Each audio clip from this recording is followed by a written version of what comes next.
ಯಾವ ಭಾಷಣ ದ್ವೇಷ ಅನ್ನುವಂಥದ್ದು ಕ್ಲಿಯರ್ ಆಗಬೇಕು. ಭಾಷಣ ಮಾಡಿದ ನಂತರ ಹಿಂಗಾಗಿದೆ, ನಂತರ FIR ಸುಮಾರುಗಳು ಮಾಡಿದ್ದಾರೆ ಬಿಡಿ, FIRಗಳು ತುಂಬಾ ಆಗಿದೆ. ನೀವು ಮೊಘಲರು ಬಂದು ದಾಳಿ ಮಾಡಿದ್ರಿಂದ ಶಾರೀರಿಕವಾಗಿ ದಿವಾಳಿಯಾಗಿ, ಬೌದ್ಧಿಕವಾಗಿ ದಿವಾಳಿ ಆಗಿದೆ ಅನ್ನುವಂಥದ್ದು ಪ್ರಚೋದನೆ ಹೇಗಾಗುತ್ತೆ?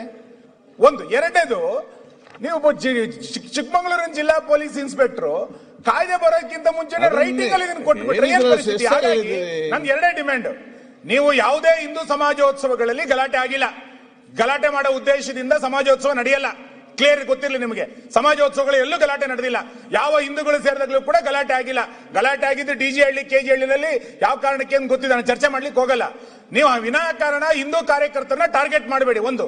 ಎರಡನೇದು, ಈ ನೋಟಿಸ್ ಕಾಯ್ದೆ ಬರೋದಕ್ಕಿಂತ ಮುಂಚೆ ಸದನಕ್ಕಿಂತ ಕಾನೂನಿಗಿಂತ ಮೇಲೆ ಯಾರೋ ಇನ್ಸ್ಪೆಕ್ಟರ್ ಅಲ್ಲ, ಅವನ ಮೇಲೆ ಆಕ್ಷನ್ ತಗೊಂಡು ಅವನ ಮೇಲೆ ಸಸ್ಪೆಂಡ್ ಮಾಡಿ. ಈಗ ಸರ್ಕಾರ ಈಗ ತಾವೇ ಒಪ್ಕೊಂಡ್ರಿ ಅವ್ನು ತಪ್ಪು ಮಾಡಿದ್ದಾನೆ ಅಂತ ಒಪ್ಕೊಂಡ್ರ? ತಾವೇ ಒಪ್ಕೊಂಡಿದ್ದೀರ? ನೀವು ಗೃಹ ಸಚಿವರು ಪರವಾಗಿದ್ದೀರಾ? ತಾವು ಒಪ್ಕೊಂಡ್ಮೇಲೆ ಅವ್ನು ತಪ್ಪು ಮಾಡಿದ್ರೆ ಅವ್ನು ಶಿಕ್ಷೆ ಕೊಡ್ಬೇಕು.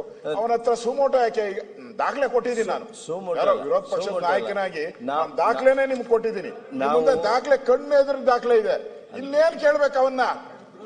ಕೋಳಿನ ಕೇಳಿ ಮಸಾಲೆ ಅರಿಯೋ ಪರಿಸ್ಥಿತಿ ಬಂದ್ಬಿಡ್ತಾ ಸರ್ಕಾರ. ಏನ್ ಆಕ್ಷನ್ ತಗೋತೀವಿ ಅನ್ನೋದನ್ನ ನಾಳೆ ಗೃಹ ಸಚಿವರ ಕಡೆಯಿಂದ ಉತ್ತರ ಹೇಳ್ತಾರೆ.